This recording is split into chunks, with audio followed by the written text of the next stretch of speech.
And then we followed that up with Nowhere Highway. I love that song. And Nowhere Freeway. Nowhere Freeway. God, I'm awful tonight. Damn. And then Lost was the last song. Let's just get right to the interview, okay? We got Cormac on the phone from the UK. Cormac, welcome to the show. Hey, man. How you doing? We're good. How are you? We're doing all right. You would think it's 2 o'clock in the morning over here, the way we're going on here right now. It sounds like it to me, yeah. How you doing? You all right? Yeah, we're doing fine. We're doing fine. It was just a little bit of technical things here and there that threw me off for a little bit, but it's like if you're in a band, like you guys have known, sometimes it doesn't work out perfect. You just got to keep going through it, so we're getting through it. So absolutely, man. When it falls apart, make art. You know what I mean? Yes. So thank you for staying up this early part of the morning to join our show today. It's no problem, my friend. I've literally just stepped out of the studio, so it's no big deal at all. It's good to talk to you guys. How's Southern California? All right? Yeah. So I just wanted to say thanks for coming on, and I appreciate you doing this, especially just coming out of the studio. And that was actually one of the reasons why I reached out to you guys, because you guys are in the studio, so I figured we might be able to talk to you and see what's going on and what you guys are putting together for your new material. Sure, yeah. Yeah, it's going really well, man. We're about 2.5 weeks into recording our 4th album, and we're kind of shacked up in a converted manor house mansion type place in the middle of the English countryside. So we're really, the only civilization nearby is a few houses and 2 pubs. Would you believe? So we don't have much to work with apart from a good studio and a couple of public houses to make sure that we get our much deserved beers at the end of the night, you know. But it's going really good, and we appreciate you guys reaching out to us. No worries. So you're not drinking right now, are you? No, I'm not. No, I haven't had a chance, man. I've been working all evening. Oh well. I'm gonna have a couple of beers right after I talk to you. All right. So, I guess the first thing I wanted to ask you, I know back in May you had the big 150th anniversary at the Ulster Hall, where you had a chance to play one of your tracks with an orchestra behind you. How did that turn out for you guys? Yeah, it was great. It was a unique experience for us, you know. On our first record, it was about the only other time we've ever played with an orchestra before. We got to play a song called Rise, you know, with the Ulster Orchestra in Belfast, and it was a big moment for us. Obviously, getting to play with an orchestra for a start, but also the Ulster Hall, the venue itself, is a very famous venue back in Northern Ireland. You know, pretty much all the great bands that have ever come through our part of the world have played there. So, you know, we played there a couple of times, just headlining our own shows, but you know, to get up there with a 50-piece orchestra was something pretty special. It was a great night. Did you guys have a chance to record that particular track, and do you have plans to release that track as a single or something like that? Yeah, believe it or not, we actually used that event to launch that particular track. We had already recorded it with a bunch of string players. The song's called Rise, and we actually released it as our first ever worldwide global download, just through our own website, pretty much, over the summertime there. You know, the song's called Rise, and you know, we used that as an opportunity to release it. So yeah, it's been going great, and it's a kind of different song to what we're used to. Obviously, being a rock and roll band, not everything that we write slots into the 50-piece orchestra format, you know what I'm saying? But, you know, it's a different flavor, and it's a song that we're very proud of. So you guys signed, this is Chris here, Cormac, you guys signed to Napalm Records, huh? How did that come about? Yeah, those guys just got in contact with us about 6 months ago. You know, they heard that we were out of contract with our last label, and they'd kind of been following our progress for a while. I think they tried to sign us, you know, a couple of years back, and so it all kind of, the stars aligned to a certain extent. You know, we had obviously, we were just 6 months ago, we were just thinking about this record that we're currently in recording, Napalm approached us, and they had they presented us with a really good vision for moving forward. A lot of big plans for the States, which is something that we really want to pay a lot more attention to in the future. And those guys have it going on. They've got their stuff together, and they know what it is to develop a band and to make sure that their bands do well. So it seemed to make an awful lot of sense to us, and they're great guys as well, and we're very much looking forward to putting this next record and the one after it with those guys. Did you find that the label on your last record didn't really support you guys as much, or is that reason why you jumped to Napalm to get some more exposure in the States? Because we'd really love to have the band in the States, because like my brother and I mentioned, or maybe my brother mentioned to you earlier, we saw you guys a couple of years back at the Spaceland in L.A. One time prior to the tour with AC/DC, and then one time after the tour with AC/DC. Sure. So being on that tour with AC/DC, I believe it was the Black Ice tour, did it open up any doors for you guys? Because it seems like you were just touring with AC/DC, then nothing really happened in the States as far as going out by yourselves and playing maybe a couple of smaller places. Yeah, I mean, as far as the States goes, up to this point, that's about the height of it, I'm afraid. I mean, over here, it's opened a few doors for us, and across Europe and in Japan and places like that. But really, we haven't been able to really give the States as much attention as we would have liked to up to this point.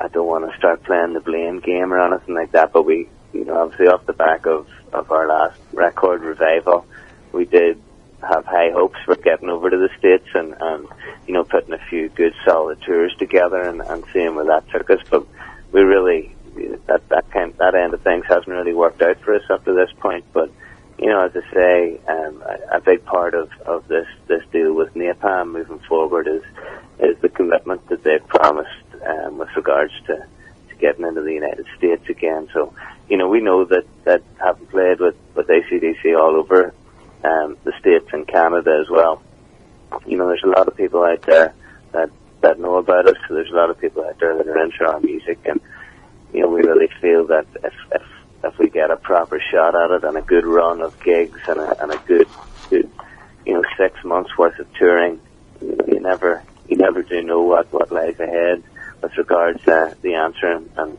the United States of America. But we love getting over to see you guys, and it's something that we plan on doing a lot more often over the next year and a half. Yeah, I mean, because like you said, you've opened up, you've played with AC/DC, you've played with Aerosmith, the Rolling Stones, the Who, Free, Bad Company with Paul Rodgers. I know he's one of your favorite singers. And for me, listening to that last album, Revival, I actually think that was one of the best albums of this past year. And for not to hit over here in the States, it's just disappointing, at least on my end, because we're actually having to go out and buy the imports and get everything to get the music into the States. And I mean, you have a great album like Revival, and I hear what you're saying. It's a great album, and there should be no reason why it didn't hit here in the States. It's almost like a lack of distribution or nobody carrying it, and I think that's partially probably what the problem is. I mean, because you have your first album, Rise, phenomenal album. Everyday Demons, phenomenal. And Revival, I mean, all three of those albums, there should be no reason why the States aren't embracing you. I just think right now it's just a matter of distribution and getting the music in the hands of the people. Sure. I mean, I absolutely agree. It's a little bit frustrating from our end, the fact that we know that we're sitting on a couple of great albums that have yet to be released over your side, but I mean, at the moment, being in the studio recording our fourth record, we're very much focused on what lies ahead, and we do still strongly believe that there's a great future for us in the States, and fingers crossed, everything works out and we can get over to see you guys as soon as possible. So on the new record, are you sticking to the same kind of style that you had for the last two records, or are you going to venture off and do a couple of different things here and there, or are you just pretty much just working out ideas right now? Yeah, it's this record. It's a strange one because in many ways it's the most straight down the line, direct rock and roll album we've ever made. You know, and obviously we've kind of built our careers off the back of being a rock and roll band. So that might sound like we're just kind of sitting on our resting on our laurels and doing the same old thing. But it's very much far from it. You know what we've done over the last few months is really an awful lot of soul searching and really kind of tried to pin down the real pure essence of what the answer is all about. And we've tried to take that and make an album of 10 or 11 tracks that really just get down to the crunch of it all. And I think, you know, what our fan base will hear whenever they get the fourth record in their hands is, you know, it's gonna be, it'll be a bit of a shake-up, you know. It's you know, we haven't finished making it yet, so it's really hard to really truly pin down, but it is the most direct, but it's the most fresh sounding and probably the best songs we've ever written as well, you know. I think when people hear it, they'll be under no illusion as to what the answer represents. Now seeing you guys live twice, phenomenal live band. I mean, do you take that energy into the studio when you're making the record, or because the energy you guys put out on stage is like something to be seen for everybody, and it's a shame in the United States that they're not being able to see that. Now, with that being said, when you go into the studio and lay down tracks or whatever, do you just like do it at a couple of takes, or do you tinker with stuff over and over again to make it the best it can possibly be? Because based on the live show, it just seems like you guys maybe take a few minutes to write a song as best you can, and then boom, it's live and it's phenomenal. Is that how you go about doing it, or is it? Yeah, I mean, every time we walk into the studio, we do try and capture that live energy, but it is the most. I mean, any band or artist will tell you that is the hardest thing to do. You know, is to capture that energy and make it sound on a record as spontaneous as it is whenever a band steps up on stage.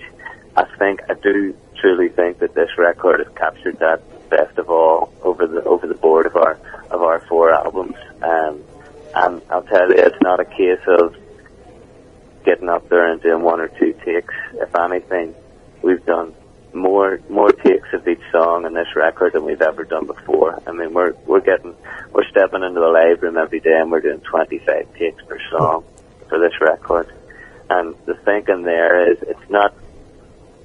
I mean, it sounds like you might lose some of the spontaneity from playing a song that many times, but the reality is that by playing the song 24, 25 times, it means the producer can just pick. You know, once you're hitting the 18, 19, 20, you're hitting that sweet spot. It means the producer can really pick the best of those 25 takes, you know, as opposed to the best of 3 takes, for example, you know, where, you know, you really don't get the opportunity to stretch your legs if you're only going to be playing 4 or 5 takes per session. But by playing 24, 25, you know, you're really, you know, you're hitting, as I say, you're hitting your sweet spot maybe about 9 or 10 o'clock at night, and we find that, you know, from listening back to the songs that are going on this record, it's maybe what's been eluding us up to this point, but this is definitely going to be the most live sounding album we've ever made. Well, I'm looking forward to that, and for our listeners out there who may not know, you guys are from Northern Ireland, correct? That's correct, yeah, Belfast, Northern Ireland. Yeah, so I was going to ask you the music scene there. I know you guys come from there. Of course, Thin Lizzy, you got $1 Million Reload right now, you got Jaded Sun and Glider and a couple other bands. So what's actually the music scene like in Northern Ireland right now as far as the type of music that you guys are doing? Is there a big following for that right now, or what's the music scene going on like there? There is, yeah. I mean, it's across the board, the music scene in Northern Ireland is remarkably eclectic. You know, there's good bands playing many different genres of music, you know, whether it's rock and roll, whether it's punk, whether it's metal, whether it's, you know, dance music or indie music or whatever. Yeah, it's a very small country, but there's a lot of talent. And I think, you know, over the last 10 or so years, there's been more and more interest from the music industry, largely from London and Manchester, I suppose, in the UK. You know, different A&R men and managers and record labels kind of starting to pay a bit more attention to the Northern Irish music scene, which is great for every artist involved, you know, because obviously success breeds success. But as a, you know, rock and roll in Northern Ireland is in pretty, it's in a good way right now. There's a lot of good bands, you know, some of them you just mentioned, you know, the $1 Million Reload boys. They're doing, you know, some great stuff over here. I could list you 9 or 10 quality rock and roll bands, you know, bands that aren't just going through the paces, bands that really are living it over here. You know, luckily enough, the rock scene, I think, probably above all genres in Northern Ireland, the rock scene tends to stick together. You know, I'm sure you get it in Southern California, in the Orange County, or wherever. You know, there's a lot of rivalry within any music scene, and sometimes that rivalry is good for the scene. Sometimes it can kind of just, you know, it just kind of neutralizes the whole thing. But, you know, with the rock and roll scene in Northern Ireland, it's kind of all for one for all kind of mentality, you know, and I think we've really benefited from that attitude.